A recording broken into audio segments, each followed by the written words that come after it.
1 Pedro capítulo 4.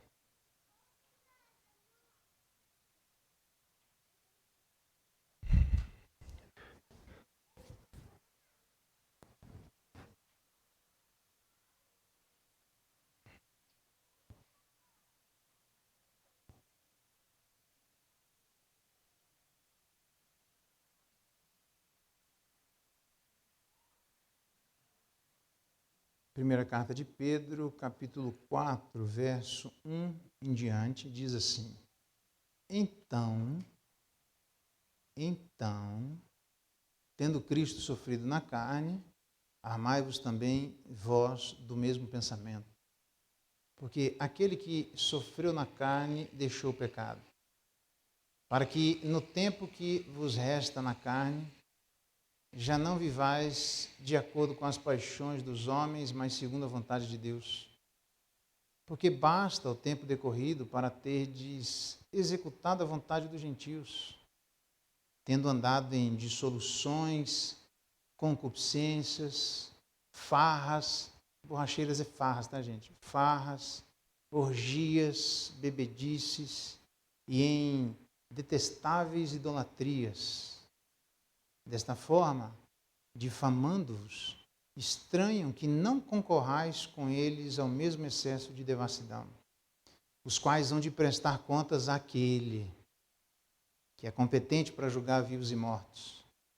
Pois para este fim foi o Evangelho pregado também a mortos, para que mesmo julgados na carne, segundo os homens, vivam no Espírito, segundo Deus. Até aqui a leitura da palavra de Deus. Louvado seja Deus pela sua palavra. Vamos orar mais uma vez? Pai bendito, nós estamos diante da tua palavra. Louvado seja o teu nome. Ela é o recado dos céus para o nosso coração.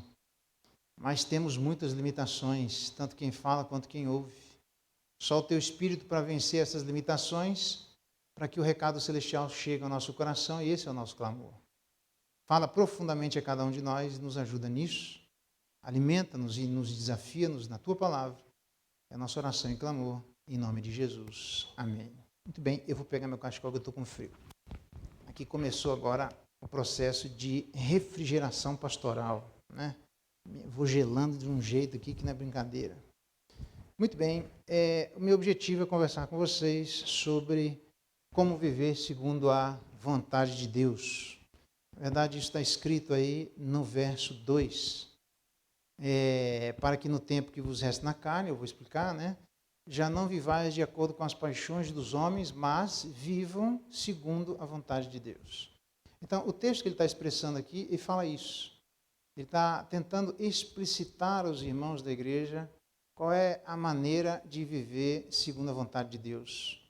E ele dá várias dicas sobre isso. Paulo também vai dizer, todos os apóstolos e Jesus Cristo, ele diz que a minha vontade consiste em, a minha comida, em fazer a vontade do meu Pai. E vocês não conhecem exatamente isso, porque o povo tinha dificuldade, estavam perguntando se Jesus estava falando de fermento. Nossa, velho, estou na viagem. E eles tinham dificuldade de entender qual era a vontade de Deus. Por quê? Porque durante 400 anos de silêncio, o que aconteceu foi que houve muitas interpretações do Antigo Testamento, a ponto de quando Jesus Cristo ter aparecido, ele deu mais trabalho para ele limpar as interpretações equivocadas que foram acrescidas nestes 400 anos de silêncio. Então ele vai dizer, olha, não é desse jeito, é desse jeito, para mostrar. Ele, inclusive, é o único que se auto-intitula Filho do Homem.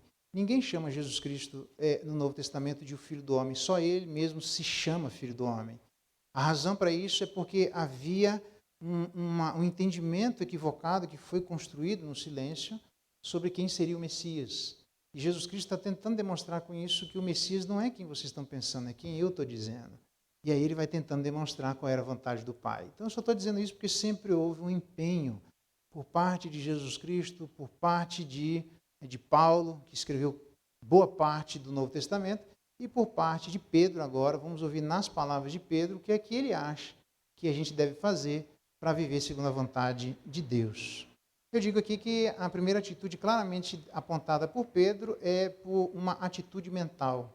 Ele coloca o verso primeiro, fiz questão de falar sobre isso, porque se ora fica estranho para nós, né? Mas ele está concluindo uma argumentação. Então, você pode traduzir esse ora aí por então, fica melhor, tá?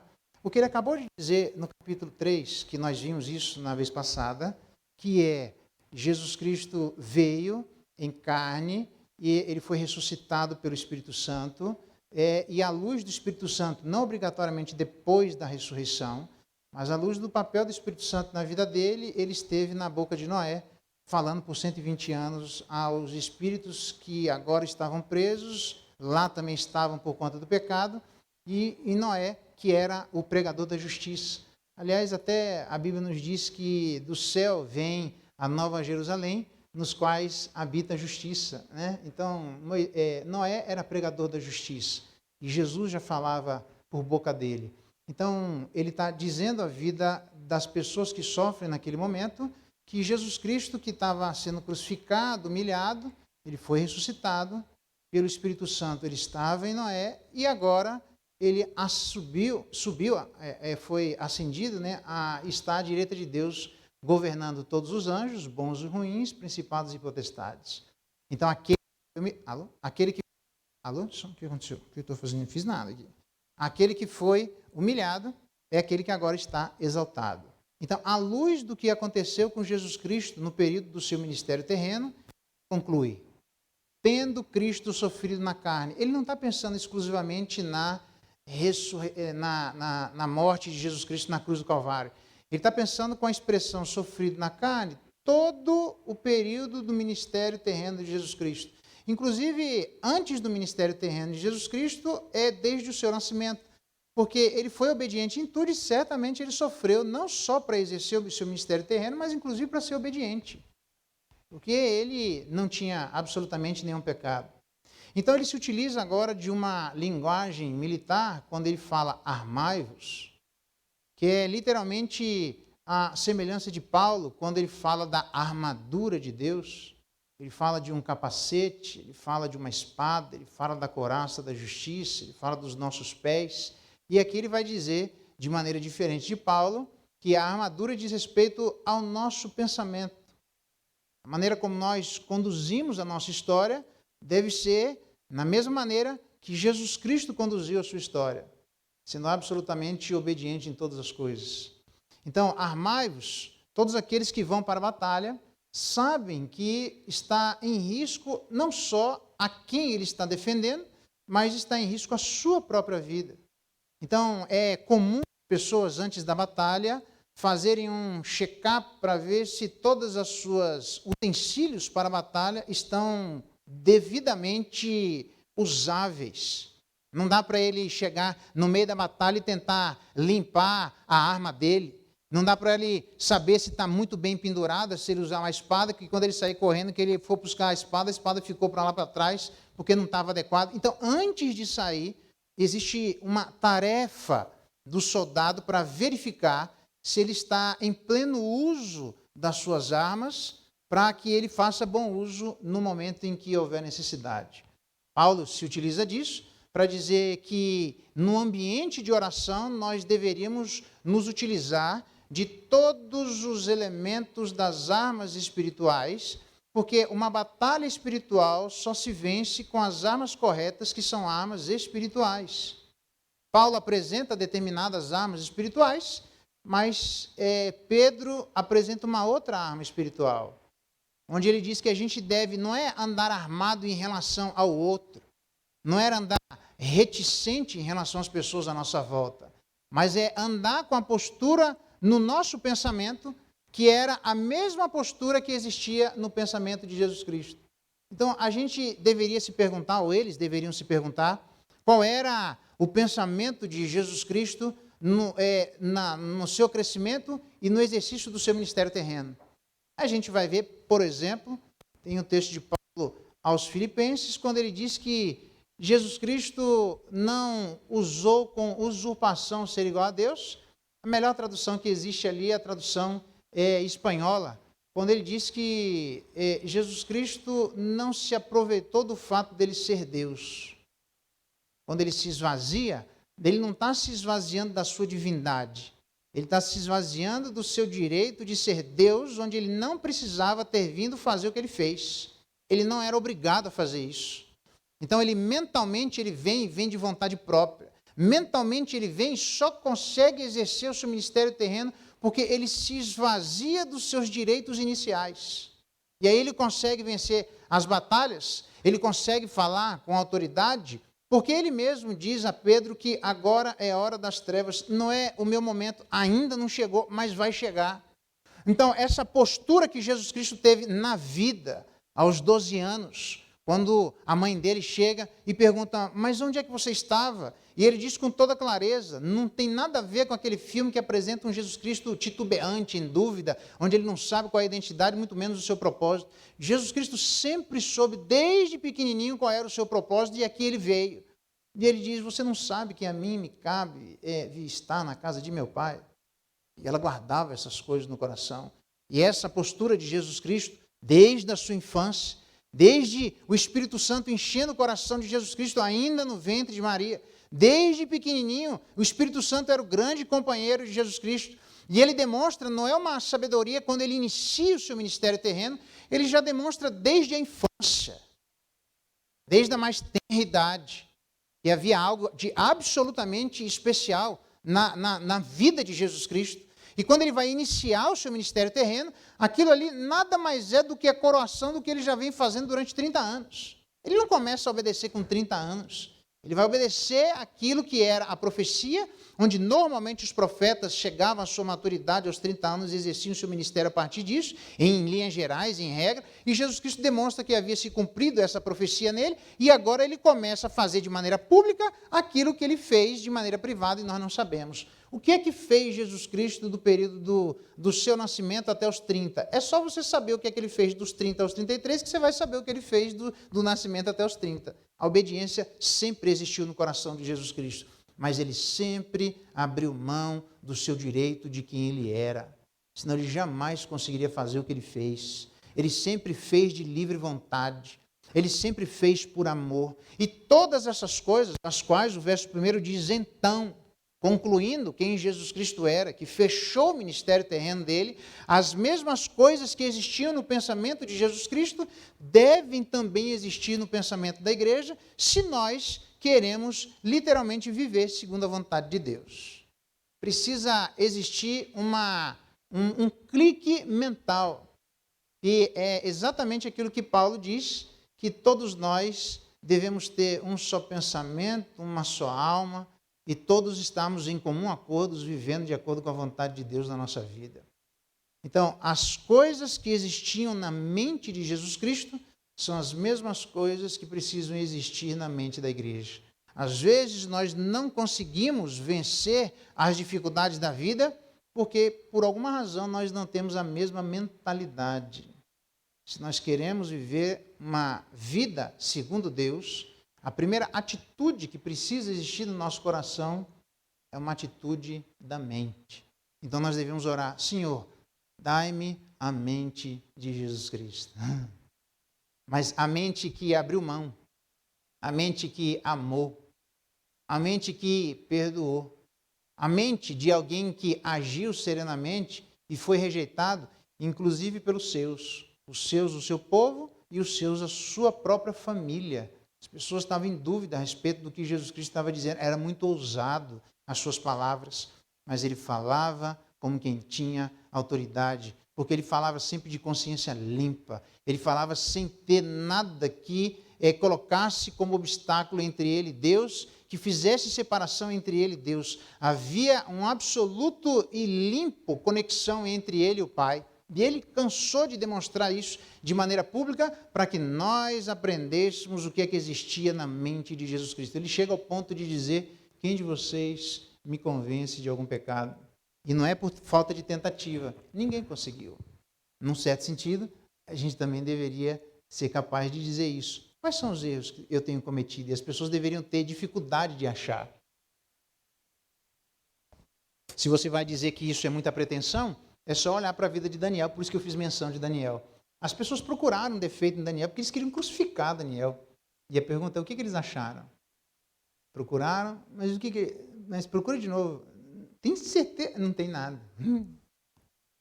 O único defeito que eles viram de Daniel é que ele era crente demais, era fiel demais, porque Daniel tinha a mente de Jesus Cristo. Para a igreja vencer aqui, era preciso ter a mente de Jesus Cristo. Para nós vencermos e andarmos segundo a vontade de Deus, é impossível exercer a vontade de Deus se nós não formos transformados primeiro mentalmente. Por isso, a única expressão que aparece no Novo Testamento, anacaino, quando Paulo diz, renovai no espírito do vosso entendimento. A primeira batalha a ser vencida contra as dificuldades da vida é uma batalha mental. Então, eu gostaria que todos nós olhássemos para isso, olhássemos para a nossa história e clamássemos incessantemente, Deus, me ajuda a ter a disposição mental necessária para morrer. Porque Jesus Cristo disse, se eu quisesse, eu tinha uma legião de anjos que eu acabava com todo mundo, mas eu não quero, não é minha hora, fica tranquilo, agora é esse momento. Aquela disposição que Jesus Cristo tinha para sofrer quando ele foi difamado, aquela disposição que ele tinha para sofrer quando as pessoas colocaram dúvidas sobre ele, aquela disposição para sofrer quando as pessoas eram maliciosas em relação a Jesus Cristo, aquela disposição para sofrer quando ele dá a sua vida pelas ovelhas, é a mesma disposição de qual Pedro está dizendo que deve existir na vida da igreja. Então, a primeira atitude para a gente ter é uma atitude da mente, das coisas que existem e que passam pela nossa cabeça. A segunda atitude é uma atitude temporal, quando ele diz no verso 2, para que esse mesmo pensamento que teve em Jesus Cristo, para que no tempo que vos resta na carne, o que ele está dizendo aqui é literalmente, a gente ainda tem um tempo de vida, mas esse tempo de vida está chegando ao fim. Não é que Pedro está sendo agorento a ponto de desejar que a gente morra, mas Pedro está evocando aquilo que os salmos dizem, que a nossa vida é breve, aquilo que Tiago diz, que a nossa vida é breve, aquilo que todo mundo está dizendo, que a nossa vida é breve, e o que Pedro está evocando é a brevidade da vida. Para nós vencermos as dificuldades e os sofrimentos que passam em cada um de nós, nós precisamos ter uma atitude mental, mas também uma atitude temporal em relação ao nosso próprio tempo. A gente não tem tempo para perder, irmãos. A gente já tem pouco tempo de vida para viver. Nós não sabemos qual é o tempo de vida que Deus tem para cada um de nós. Mas o certo é que a Bíblia diz que ainda que vivamos aos 80 e a partir disso é canseiro e enfado, a nossa vida é breve. Então, ainda que tenhamos o que nós chamamos de longevidade de vida, na percepção de Deus é uma absoluta brevidade de vida. E muitos morrerão antes. E ainda que a gente chegue até aos 80 anos, a nossa vida será breve. E à luz da brevidade da vida, todos nós deveríamos considerar quais seriam as reações que nós teríamos diante das adversidades da vida. E olhando a brevidade da vida, a gente diria, não, é melhor não reagir assim, porque meu tempo falta só um pouquinho. Aqui, Pedro está dizendo, ainda mais naquelas circunstâncias, onde a brevidade de vida era muito presente na vida da igreja daquele momento, porque ela está sofrendo a perseguição do Estado, literalmente o Estado pode ir lá e matar cada um deles. Na verdade, matou Pedro. Mataram Pedro. A vida de Pedro foi breve.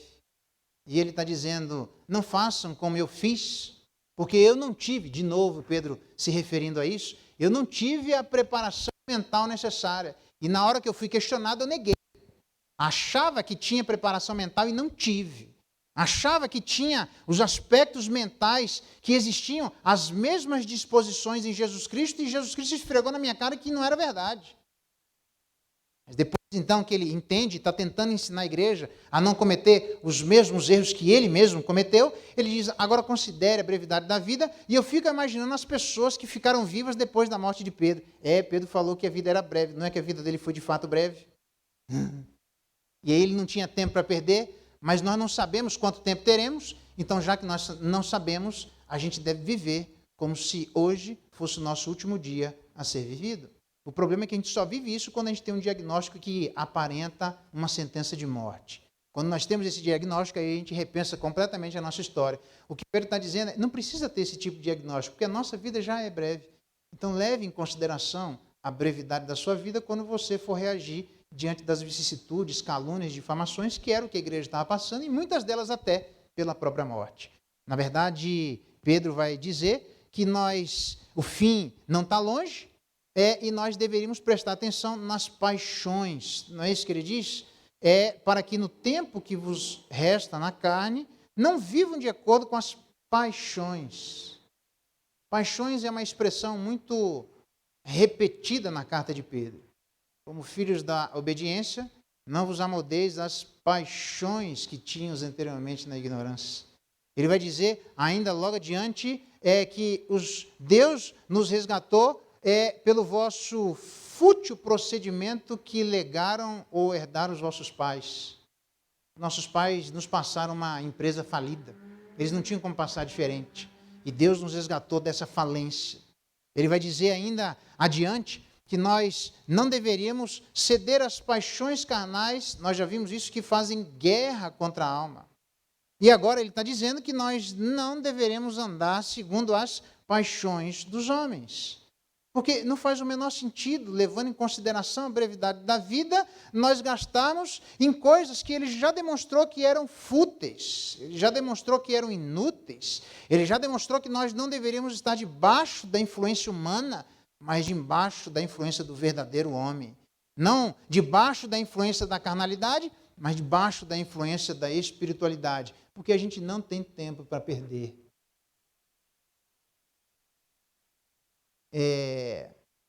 Moisés entendeu isso, que a gente não tem tempo para perder. Eu fico olhando às vezes algumas reações de qualquer um de nós, de mim, de você, fico olhando na minha história, quanto tempo perdido com reações que se eu entendesse que a minha vida é breve, eu nem gastava tempo com aquilo. As coisas da meninice, joga fora. As coisas da carnalidade, joga fora. Por quê? Porque a minha vida é breve. Eu preciso gastar os meus dias na presença do Senhor. Eu preciso gastar os meus dias para a honra e glória do Teu nome. Eu preciso gastar os meus dias para que o reino de Deus seja expandido na face da terra. Eu preciso gastar os meus dias com generosidade no coração. Eu preciso gastar os meus dias entendendo que mais bem-aventurado é dar do que receber. Eu preciso gastar os meus dias amando, ainda que seja rejeitado. Eu preciso gastar os meus dias perdoando, ainda que seja maltratado. Eu preciso gastar os meus dias quando o próprio Jesus Cristo fez, quando foi maltratado, ele não julgava com traje, antes se entregava àquele que julga retamente todas as coisas. Eu preciso gastar os meus dias não numa irascibilidade descontrolada, mas numa mansidão de espírito, porque a minha vida é breve. O que é que as pessoas vão dizer da nossa breve vida aqui na terra? Pensa o que é que você gostaria que fosse escrito na sua lápide. Isso não é.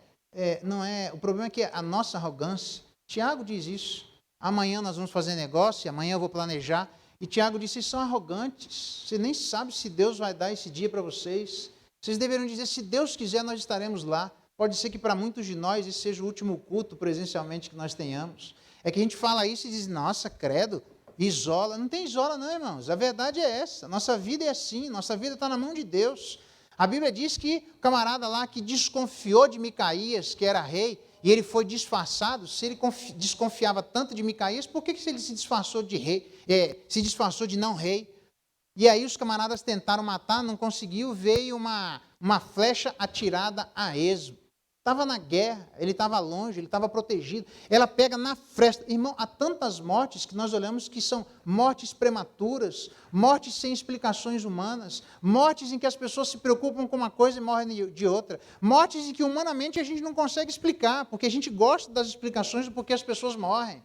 Mas a gente deveria sempre lembrar no nosso coração que a nossa vida está nas mãos de Deus. A gente não sabe se chega no dia de amanhã. A saúde é Deus quem nos deu para gastarmos os nossos dias, a nossa mente, os nossos esforços em tudo aquilo que Deus colocar à disposição, entendendo que cada um de nós é mordomo das coisas celestiais. Nós não somos donos de absolutamente nada. Não somos donos de nós, não somos donos da nossa família, não somos donos do ministério que Deus nos deu e muito menos somos donos do tempo em que Deus tem concedido a cada um de nós. Então, já que a gente não sabe nada dessas coisas, gaste seus dias vivendo a brevidade da vida, para que quando Deus lhe chamar, as pessoas possam retratar a respeito de cada um de nós aquilo de que disseram de Enoque. Qualquer coisa pode ser dito do mundo naquela época que quase Deus matou todo mundo, porque era continuamente mau o desejo do coração de todo mundo. Mas Enoque andava com Deus. Se eu tiver isso na minha lápide, eu estou mais do que satisfeito. Não preciso de mais nada. João Geraldo, alguém que andou com Deus. Porque eu e você sabemos das limitações que humanamente nós temos, que lutar contra nós mesmos, contra as nossas fraquezas e fragilidades que querem levar a vida para a direita ou para a esquerda, e Deus diz, vá reto. E a gente tem que fazer uma verdadeira batalha interior para amarmos o nosso Senhor Jesus Cristo e fazermos a sua vontade, levando em consideração as disposições que existiam na sua mente, e ele conseguiu vencer. E ele disse, eu venci, vocês também vão vencer. Mas para vencer, tem que ter a mesma mentalidade que Jesus Cristo. Para vencer, tem que ter a mesma disposição de tempo. Ele diz várias vezes para Maria, Maria, ainda não é minha hora. Mas depois ele diz, agora é a minha hora. Você sabe qual é o seu tempo para viver diante de Deus? Viva levando em consideração que a vida é breve e não segundo as paixões dos homens. Terceira coisa, não só uma atitude mental, uma atitude temporal, que eu chamo, mas uma atitude radical. Quando ele diz, a partir daí, porque basta o tempo decorrido para terdes executado a vontade dos gentios. Eu gosto dessa expressão, basta. Haveremos de pecar porque estamos debaixo da lei?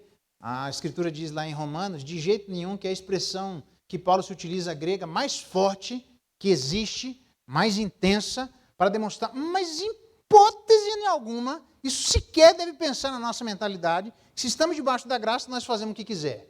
E, aliás, teve gente que pensou assim, está lá em Apocalipse, uma hora a gente vai começar a estudar Apocalipse, quando a galera pensava dessa forma, já que eu era muito pecador, eu fui muito abençoado.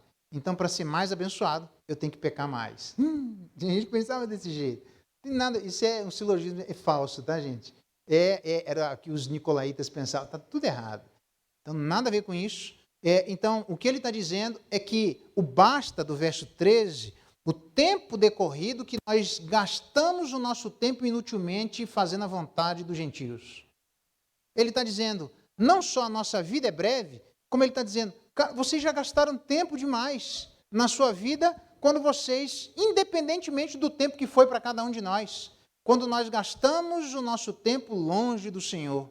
Alguns até dentro da igreja meio que se afastam, fazem algumas asneiras e voltam. E se esquecem que jamais quando nós andamos diante de Deus, pomos a mão no arado, nós não podemos olhar para trás.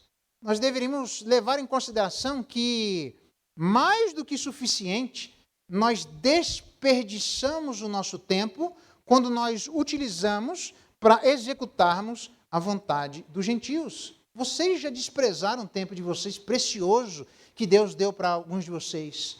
Alguns em história real. Dizem de uma pessoa que se converte numa fase para lá de madura, né? Tinha mais de 70 anos, e ele se converte naquele momento, e quando ele começa a chorar, a única palavra que aquela pessoa na vida real conseguiu dizer é desperdicei, desperdicei, desperdicei. É isso que Pedro está dizendo. Vocês já desperdiçaram. Chega. Para com isso. Ele vai dizer, literalmente, no verso 3, a vontade dos gentios faz contraste com o verso 2, segundo a vontade de Deus. Andar de acordo com a vontade dos gentios é antagônico a andar segundo a vontade de Deus. E qual era a vontade dos gentios? Eu não preciso ficar elucubrando, está escrito aqui. Às vezes eu pergunto algumas coisas para os alunos lá no seminário, eles fazem assim, eu falei, não olha para cima, não, a resposta não está no céu, olha para baixo, está na sua cara a resposta. Eu digo assim, está no verso tal, e o cara olha para cima, não, olha para o verso, está escrito aqui. Qual era a vontade dos gentios? Ele diz assim no verso 3, tendo andado os gentios os 2 primeiros pecados, dissoluções e concupiscências, são pecados sexuais. Borracheiras, orgias e bebedices são pecados de orgias e farras. Algumas religiosas no período cerimonial e outras não. E o terceiro, ele vai dizer, em detestáveis idolatrias. Na verdade, idolatrias repugnantes, idolatrias nojentas, idolatrias abomináveis. E, na verdade, nós estudamos um pouco sobre idolatria, mas pelo menos nós já sabemos que elas não dizem respeito exclusivamente a elementos externos, os quais nós nos prostramos, como diz lá em Isaías, que o camarada corta um pedaço de madeira e um pouco ele cozinha alimento para si, um pouco ele faz fogueira para se aquecer e um pouco ele faz um Deus, diz, você me criou, ele se dobra diante desse Deus, de elementos externos. Porque no próprio Antigo Testamento ele fala de idolatrias do coração. Ele fala dos ídolos do lar, os pecados de estimação que eram acalentados pelo povo de Israel. E ele vai dizer no Novo Testamento que a avareza é idolatria. E nós sabemos que a avareza é uma disposição do nosso coração carnal. E, portanto, então, a idolatria é alguma coisa que se coloca diante ou dentro de nós, quer seja exercendo alguma coisa em relação a algo externo, ou quer seja exercendo alguma coisa em relação a aspectos internos, escondidos, escamoteados, em segredo, quase como aquela mulher no Antigo Testamento, onde escondeu, colocou debaixo, sentou em cima, e todo mundo procurando de onde é que estava a capa de Acã, e a galera dizia, não, pode procurar aí. Não, que eu estou naqueles dias de regras, estou menstruada, não precisa procurar. Mentira, estava nada, estava só amocando. E o peso que estava vindo sobre o povo de Israel, ninguém sabia por quê. Porque alguém estava guardando no coração ídolos do lar. Então, idolatria, detestáveis idolatrias, é uma das vontades dos gentios. Ele diz, vocês não devem fazer isso. Basta ter uma vida fazendo a vontade dos gentios, que era uma vida recheada de vícios, uma vida recheada de descontroles absolutos, uma vida de gente que viveu por conta própria, diferente dos Salmos, que consultou os conselheiros de Deus que era na sua palavra. Eram vidas de libertinagem, vidas de imoralidade, vida de devassidão. Aliás, o texto coloca no verso 4, não só devassidão, mas um excesso de devassidão. Devassidão que, por definição, é tomar uma atitude de uma maneira absolutamente irresponsável e inconsequente. Sabe aquelas pessoas que são inconsequentes? Tipo o filho pródigo, que foi absolutamente inconsequente, tomando atitudes atabalhoadas. Então ele está dizendo que às vezes o povo de Israel faz isso. Toma atitudes atabalhoadas, que são descritas, pelo menos os gentios, como pessoas vivendo num excesso de devassidão. Excesso, literalmente, é viver uma vida dissoluta, e a palavra excesso é uma extensão da palavra grega para dilúvio ou enchente. O que significa dizer, é quase como ele estivesse dizendo que aquilo que os gentios estão fazendo é um verdadeiro mar de sujeira. Eu me lembrei imediatamente, lembra do mar de sujeira? Que a gente aprendeu lá em Judas, quando ele disse assim, adjetivando os libertinos, Judas, dentre as 5 coisas que ele fala, uma delas ele diz a respeito dos libertinos. São ondas bravias do mar, que espumam as suas próprias sujidades. Lembra disso? Então, ele vai dizer, não se envolva com os libertinos, porque aquilo que você joga no mar, o mar joga de volta. Pedro está dizendo exatamente a mesma coisa com outras palavras. Não se envolva no excesso de devassidão. É como se um rio estivesse enchendo e espumando as suas sujidades. Então, se você for viver segundo a vontade dos gentios, aquilo que você joga no mar, você vai se contaminar e o mar vai jogar de volta. Não se envolva com isso. Isso é absoluta cegueira espiritual. Cuidado com aqueles que namoram. Pedro, quando foi Jesus Cristo ser morto, no meio do caminho, diz a Bíblia que ele nem se afastou e nem andou perto. Ele andou a meio mastro, com a bandeira hasteada, a meio pau. Ele queria ver Jesus Cristo, o que estava acontecendo. Tem gente que anda assim em relação à prática dos gentios. A pessoa não corta vínculos, mas ela também não se aproxima. Ela fica mais ou menos andando assim, tipo namorando, aquela vontade dos gentios, para ver se em algum momento... Larga a mão disso, irmão. Pedro está dizendo, você já perdeu seu tempo de vida gastando em coisas que não deveriam fazer parte da nossa vida. Então, as atitudes para vencermos, tem mais uma. As atitudes para vencermos é uma atitude mental, precisa existir na nossa mente a mesma disposição que existiu em Jesus Cristo. Porque com a disposição que Jesus Cristo tinha mental, ele venceu. E ele disse, se vocês fizerem o mesmo, vocês vão vencer. Às vezes a gente não vence, porque a nossa atitude mental não é igual. Uma atitude não só mental, mas uma atitude temporal, levando em consideração que a nossa vida é breve. Nossa vida é pequena. Não vou gastar meu tempo com coisas que não fazem o menor sentido, levando em consideração que a qualquer momento Deus pode me chamar.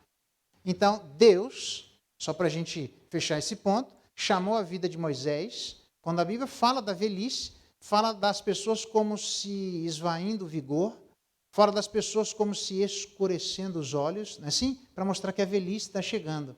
Mas a Bíblia fala a respeito de Moisés que não se lhe abateu o vigor e nem se lhe escureceu os olhos. E a despeito do vigor, ele tinha muito para oferecer, Deus diz a Moisés, e ainda foi gracioso, prepara, levanta e tchau, teu ministério acabou. Para muitos de nós, ele não vai falar isso. Ele só vai dizer, agora está na hora. E é importante que a gente não queira viver quando a gente tem um diagnóstico de uma espécie de sentença de morte de algum problema físico. Agora eu vou viver santo, agora eu vou fazer todas as coisas. A gente não sabe qual é o dia que Deus não vai nos chamar. Então viva seus dias como se fosse o último dia. É assim que a gente deveria viver. Graças a Deus Ele nos deu mais um dia. Graças a Deus Ele me deu forças. Graças a Deus Ele me deu saúde para trabalhar. Deus me dê graça para que esse dia seja um dia segundo a sua vontade. Para que ele seja um dia para eu não gastar com tempo que eu já gastei e desperdicei lá atrás. Eu já desperdicei alguns dias vivendo na ignorância. Eu não devo viver os meus dias semelhantes aos dias que eu vivia longe do Senhor. Deus me dá graça, a minha vida é breve, eu já desperdicei muito tempo. Eu não quero desperdiçar mais nenhum dia, porque eu quero aprender a contar os meus dias para alcançar um coração sábio. Já ouviu isso de algum lugar? O Novo Testamento diz exatamente a mesma coisa. A última atitude mental é não só essa atitude, mas é uma atitude social. Veja, eu que estou colocando esse nome, eu acho que é social mesmo. É quando ele diz no verso 4. Por isso, difamando-os, aqueles que andavam junto com eles, os gentios, né? Difamando é falar mal de alguém com o objetivo de prejudicar a sua reputação. Falar em verdades. Então, o tempo todo a igreja estava sofrendo com difamação. Se um dia você for difamado, você vai entender como dói. Eu sei que a gente é pecador, eu sei que a gente precisa sempre nos colocar diante de Deus, mas quando as pessoas falam coisas a nosso respeito que não é verdade, a gente fica indignado, faz mal para o nosso coração. A gente fica, mas eu não fiz nada, por que estão falando disso? E Jesus Cristo diz, se acalme. Porque antes de difamar vocês, ou nós, difamaram Jesus Cristo. Se até Jesus Cristo difamaram, eles vão difamar a gente, fica tranquilo. Mas difamação é isso. Então, a gente deve romper com esse tipo de amizade ou esse tipo de relacionamento, porque eles estranham, como diz o texto ainda no verso 4, estranhar significa ficar admirado, porque os cristãos se recusam a nadar no mesmo mar de sujeiras que aquelas pessoas estão nadando. Eles vão dizer, vamos surfar nesse mar sujo. Ele diz, nesse mar sujo eu nem sequer eu entro. Essa praia não faz parte do meu círculo de lugares para descanso. A minha vida é completamente outra. E as pessoas dizem, credo. Quais são, por exemplo, umas das coisas e de nomes que eles se utilizam para taxar, eles se utilizavam para os cristãos, só para você ter uma noção, qualquer problema que existisse socialmente naquele momento era imputado como culpa dos cristãos. Não interessa o que acontecia. Porque o desejo era falar mal dos crentes. Talvez, se a gente rompa com esse tipo de amizade, que, na verdade, eles difamam, eles se admiram, porque a gente não concorre mais com eles. Concorrer significa se associar a um tipo específico de conduta. Nós não mais nos associamos com eles. Ou correr junto de alguém para fazer algo juntos. Nós não mais corremos a maratona da sujeira juntos. Ou ainda sermos cúmplices, uma cumplicidade com eles. Nós não mais temos cumplicidade com esse tipo de postura, nós queremos distância disso. E aí, alguns dos nomes são santarrões, radicais, bitolados, fundamentalistas, intolerantes, e a lista é grande. Eu coloco alguns nomes, você pode colocar outros. Porque quando nós nos distanciarmos desse tipo de postura, as pessoas literalmente vão continuar falando mal e as pessoas vão estranhar esse tipo de postura, já que a gente não quer nadar no mesmo mar de sujeira. Então preste bem atenção, se na sua vida ou na minha vida, nós não temos pessoas que estranham o mar em que nós nadamos, as águas que nós queremos beber, água limpa, é estranho, não estranhamento das pessoas às quais nós andamos. Porque o normal é que as pessoas estranhem a nossa postura. Era assim que acontecia na época. Mas para eles vencerem essa postura, eles tinham que ter uma atitude social. Eu me lembro da vida de Herodes, quando a filha de Herodias estava rebolando na frente deles e ele ficou admirado e diz assim, pede ainda metade do meu reino que eu te darei. E ela diz, por influência de Herodias, pede a cabeça de João Batista, ela pediu a cabeça de João Batista e Herodes, em vez de dizer, é a cabeça de João Batista, está na metade do reino que eu não posso te dar. Pede outra coisa, porque quem ia definir qual era a metade do reino era Herodes. Então, na verdade, quem matou João Batista foi Herodes. Não é à toa que depois da morte, alguma coisa acontece lá, ele diz, é João Batista, pesou a consciência. Pesou a consciência de Herodes, vai, né? Agora você vai responder. Ele vai dizer isso aqui para consolo da igreja. Você vai responder pela sua difamação, porque diz a Bíblia que entristeceu-se Herodes por causa dos dignatários e militares de alta patente que se encontravam com ele à mesa. Sabe qual foi o problema de Herodes? Ele se preocupou mais com a vontade das pessoas e não teve essa atitude social de romper o vínculo com essas pessoas, porque ele se interessava mais com a opinião dos homens do que com a opinião de Deus. Quando mataram João Batista, e alguém vem pregar de novo, ele mesmo, Herodes, diz, foi João Batista que veio me atormentar. Viu? Devia ter rompido, em vez de se preocupar com os dignatários, era só ter dado essa resposta simples, que a tua palavra não seria voltada atrás. Você podia dizer, eu não posso dar a cabeça de João Batista, porque isso é outra metade, pede outra coisa. E ela aí pedindo até que ele chega, não, isso aqui faz na metade do reino que eu posso te dar, e eu te dou. Então, quem matou João Batista foi Herodes, porque ele não rompeu um vínculo social. Irmãos, aquele que quiser ser amigo do mundo, vai ser inimigo de Deus, porque não dá para ser amigo dos dois. Porque a gente vai agradar um e desagradar outro, ou desagradar um e agradar outro. É impossível. Você tem que escolher que lado que você vai andar, obrigatoriamente. Eu não estou dizendo para a gente fazer inimigos, a gente não precisa. É só andar de lado de Deus, que naturalmente os inimigos vão aparecer, não tem jeito. Não precisa a gente inventar inimigo, só que precisa a gente tomar uma postura pública, uma postura social, onde os crentes aqui estavam postando, e ele diz qual é o consolo que Deus ia dar a esses irmãos. Na continuação do verso 4, não concorrais com eles ao mesmo excesso de devassidão, os quais, estas pessoas que julgavam a igreja, que difamavam a igreja, que falavam mentira para manchar a reputação da igreja, sem que necessariamente as suas palavras tivessem um fundamento baseado na história e na verdade, diz o texto, hão de prestar contas àquele. Talvez ele se refira àquele, Jesus Cristo, que morreu e agora está assentado à direita de Deus Pai, para julgar todas as coisas, porque ele está pronto para fazer todo tipo de julgamento. Ou talvez esse aquele seja o próprio Pai, que ele disse lá, aqueles, lá no capítulo 1, que vocês chamam de Pai, é juiz do mundo. Qualquer que seja o Pai ou o Filho, ambos estão prontos para julgar o mundo. E aqueles que julgaram a igreja vão ser julgados por aqueles que julgam o mundo. Que julgam o mundo e julgam a igreja. E diz assim, fiquem tranquilos. Essas pessoas que estão difamando vocês vão prestar contas àquele que é competente, que é hábil para julgar vivos e mortos. De que ele está falando? Os vivos, aqueles que estão presentes, e os mortos, aqueles que eles evangelizaram a palavra e morreram, como Estevão, que foi apedrejado, e tantos outros. Pessoas que morreram por fidelidade à palavra naquele momento e que não mais se encontravam no meio deles e que, por tristeza na morte deles, gerava um constrangimento no coração da igreja, dizendo, nossa, adiantou ser fiel a Deus? Adianta. Adianta porque ainda tem um julgamento. Relaxa, nossa vida é breve e a deles também. Fica tranquilo. Fica firme, irmãos. Por quê? Porque o pai ou o filho vai julgar esses camaradas que estão deixando a igreja viva ainda nesse momento, ou que mataram algumas dos membros da igreja, como mataram o próprio Jesus Cristo. Eles vão ser julgados. Diz o texto ainda que aquele que é competente para julgar vivos e mortos, pois para este fim foi o evangelho pregado a mortos, que são essas pessoas de crentes que morreram por fidelidade à palavra, para que, mesmo julgados na carne segundo os homens, está vendo? Os tribunais que difamavam e julgavam absolutamente tendenciosamente a igreja, e que massacraram a igreja, e que mataram muitos da igreja, como mataram a vida de Pedro posteriormente, estes camaradas que estão sendo julgados, a igreja que está sendo julgada por estes camaradas, um julgamento na carne, um julgamento igual foi o julgamento de Jesus Cristo, totalmente na carne, totalmente fora dos próprios padrões de justiça da época.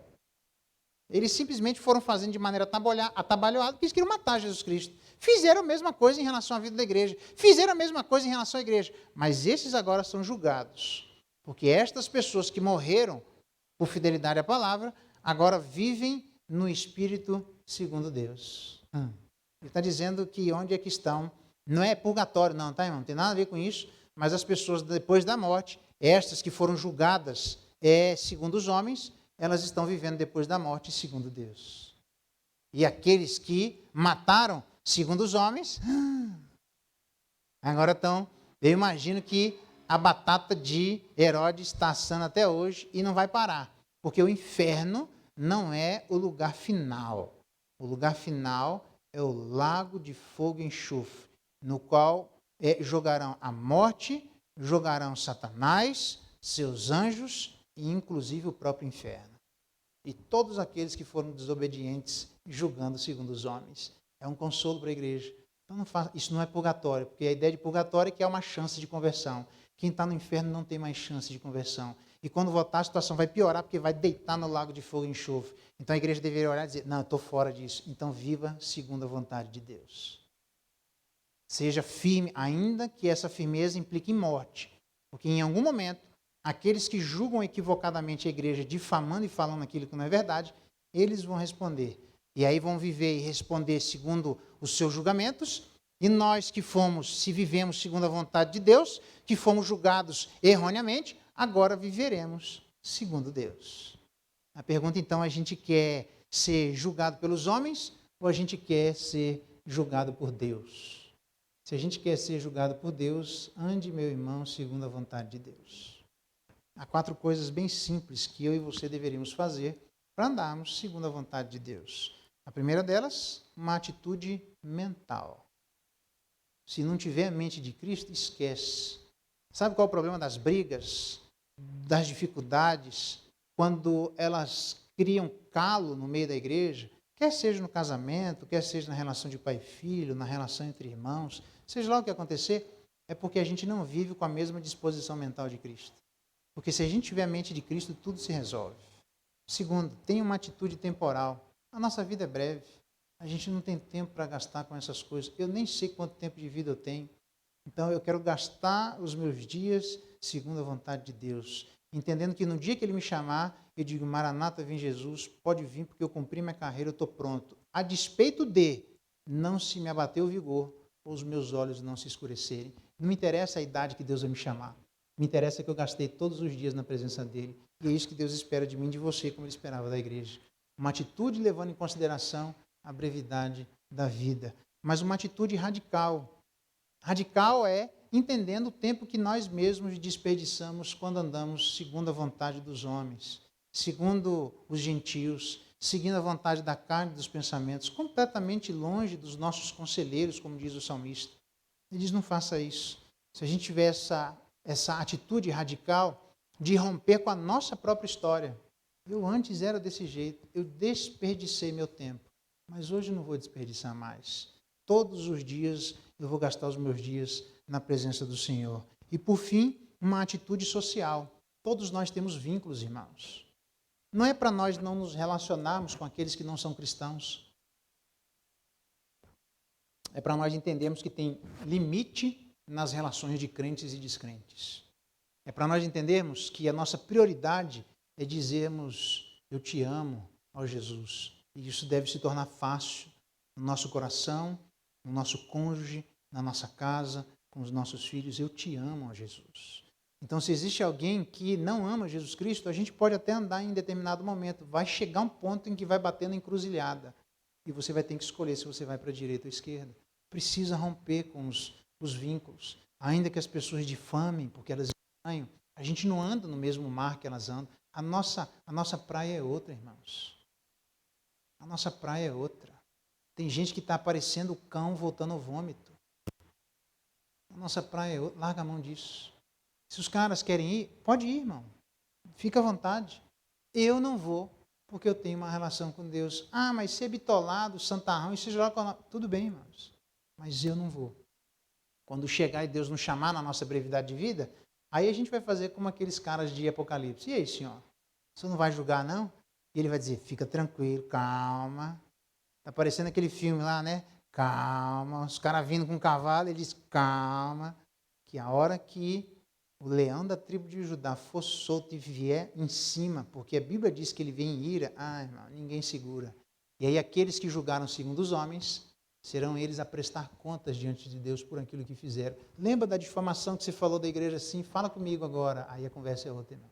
Eu não quero nem participar desse julgamento. Eu quero estar fora, nadando no rio da água da vida, surfando lá, olhando a Trindade no fundo da minha casa. Ô, Trindade, ele diz, beleza. Eu não quero nem saber. Já foi, o sofrimento foi agora, passou, nós sofremos, doeu, como doeu para Jesus Cristo. Mas agora é a hora de curtir na eternidade.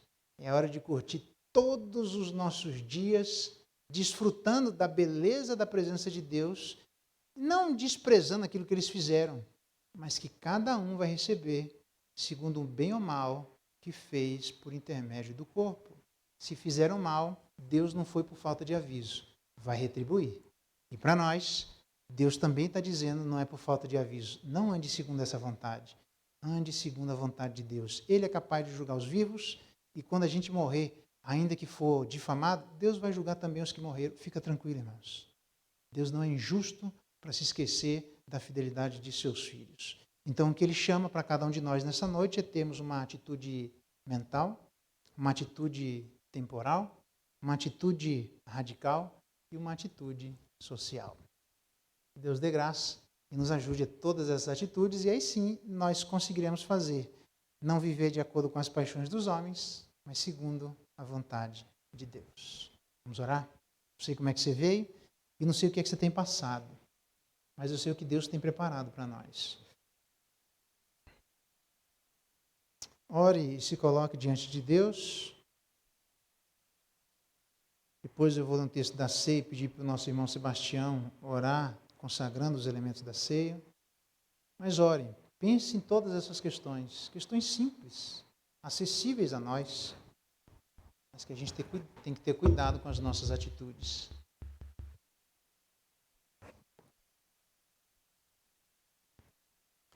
Pai, em nome de Jesus, olha para a tua igreja, olha para o teu povo, reunido nessa noite, nesse lugar, aqui de maneira presencial ou remota. Olha para nós, Pai, em nome de Jesus. Dá-nos essa mentalidade de Cristo, dá-nos essa disposição para sofrer, dá-nos essa atitude de entendermos que o nosso tempo está acabando, mas na verdade para começar um novo tempo junto contigo. Dá graça a Deus para que entendamos que se já desperdiçamos, basta. Chega. Pedro está dizendo isso, chega. Se tem alguém aqui gastando a sua vida como o tempo em que desperdiçou fazendo a vontade dos gentios, Pedro está dizendo para nós, chega, acabou, não é para fazer mais isso, já foi, parou aí, vamos continuar a nossa vida de um novo jeito. E se preciso for, as pessoas que estranham a nossa relação contigo, as pessoas que difamem a nossa vida, tudo bem, nós nos entregamos ao Senhor que julga retamente todas as coisas, e que todos aqueles que estão fazendo bem ou mal por intermédio do corpo, hão de prestar contas ao Senhor. O Senhor é competente, o Senhor é hábil, o Senhor está pronto, o Senhor tem todas as habilidades necessárias para julgar os vivos e os mortos. Obrigado por isso. Isso é um consolo para todos nós. Sabemos que as coisas não passam despercebidas aos teus olhos. Ajuda-nos com isso a sermos fiéis. Ajuda-nos com isso a amarmos os nossos conselheiros. Ajuda-nos com isso a sermos devotados e apegados até a alma à Tua palavra. Aquela que vivifica o nosso coração. Aquela que restaura a nossa alma. Aquela que ilumina os nossos olhos para enxergar onde devemos andar e onde jamais devemos andar. Aquela que é a verdadeira fonte de vida. Aquela que Jesus Cristo diz, santifica-os na verdade, a Tua palavra é a verdade. Obrigado por esse recado celestial e dá graça à igreja do Cruzeiro, Deus, em nome de Jesus, para sermos essas pessoas os quais muitos têm estranhado. E esse estranhamento é para acontecer. Nós queremos ser amigos Teu, Pai. Nos perdoa quando queremos manter duas amizades incompatíveis. Se existe alguém aqui nessa noite, quer seja fisicamente presente ou de maneira remota, tem misericórdia. Ó Espírito Santo de Deus, nos alcança. Nos dá essas ações acessíveis a nós, Deus, para que possamos andar segundo a Tua vontade. É isso que nós queremos. Andar segundo a vontade de Deus. Dá graça para que essa seja a realidade da Igreja Presbiteriana do Cruzeiro, onde todos os seus membros buscam andar segundo a vontade de Deus. Uma nova mentalidade, não só em relação ao que devemos fazer, em relação ao que nós somos, em relação àquilo que fomos, mas em relação àquilo que seremos. Nos abençoa, porque andando na Tua presença, nós desfrutaremos gozosamente, ó Deus, de estarmos junto contigo eternamente. Nós queremos gastar os nossos dias segundo a Tua vontade. Dá isso a essa igreja. Dá essa percepção. Dá esse atinamento de andarmos segundo a Tua vontade. Desculpa, nos perdoe quando nós não fazemos isso. Parece que a vontade dos gentios fala mais forte sobre nós. Mas nós queremos que a Tua vontade, ó Deus, seja feita a Tua vontade aqui na terra. A Tua vontade aqui nessa igreja. A Tua vontade na nossa casa, a Tua vontade no nosso namoro e casamento, a Tua vontade na nossa paternidade e maternidade, a Tua vontade na nossa paternagem e maternagem, a Tua vontade nas nossas relações de irmandade em Cristo Jesus, a Tua vontade no pastoreio da igreja, a Tua vontade ao receber o pastoreio do Senhor. A Tua vontade deve ser feita, Deus, em nome de Jesus, ajuda-nos a andarmos segundo a Tua vontade. Nos dá essas ações, porque se Cristo venceu o mundo, nós junto com Ele venceremos. É verdade que Ele morreu, mas Ele ressuscitou. Nós morremos junto com Ele e ressuscitaremos junto com Ele. Seja conosco nisso, nos dá estas disposições. É a nossa oração em clamor nessa noite, em nome de Jesus. Amém. Tá bom? Lembra, fica aí o meu desafio de nós, essa semana, ligarmos pelo menos para alguém que a gente ainda não ligou e não conversou, que talvez não seja alguma pessoa próxima da nossa relação. Fica o desafio para vocês que estão online e para todos nós que estamos presentes. Ligue para uma pessoa, um membro da igreja. Diga que você quer ler um trecho da palavra, orar com ele e só. Mas faça isso. A gente precisa aprender a ter uma só mente, um só coração, e ter um só dispositivo mental entre nós. Então precisamos cobrir cada um de nós com a palavra e com a oração. Então fica aí o desafio para aqueles que estão presentes e aqueles que estão remotamente presentes, para nós praticarmos isso durante a semana, tá bom? Escolhe alguém aí, ora a Deus, pede a bênção de Deus e liga em algum momento que você achar apropriado, mas leia um trecho da Bíblia e ore com ela, para nós abençoarmos os nossos irmãos em tempos tão difíceis. Muito obrigado pela sua presença. Você que também está presente eventualmente nas mídias sociais, faça aí o seu link, a sua inscrição nos canais da igreja, acompanhe os trabalhos. E você que é membro também, acompanhe os trabalhos, participe. Eu sei que está sendo difícil para vocês que estão acompanhando remotamente. Nós não esquecemos de ninguém, irmãos. Como diz Moisés, não fica nenhuma só unha aqui dentro do Egito. Vamos todos juntos. Que é de maneira remota ou presencial, todos juntos. Nós estamos juntos nessa batalha. Então, que Deus derrame graça, renove a sua força. Eu sei o quão difícil é ficar em casa para aqueles que estão lutando para contribuir de alguma maneira com a nossa sociedade. Que Deus derrame graça sobre vocês e todos aqueles que precisam sair, não conseguem ficar em casa para trabalhar, que Deus derrame graça sobre cada um de vocês. Que Deus nos cubra com a presença do Espírito dele e onde quer que estejamos, que Deus nos acompanhe de tal maneira que a vontade dele seja feita por cada um de nós. Uma ótima semana. Eu cumprimento os irmãos. Obrigado por aqueles que nos visitam. Eu cumprimento os irmãos lá fora. Tá bom? Deus abençoe. Ótima semana a todos nós.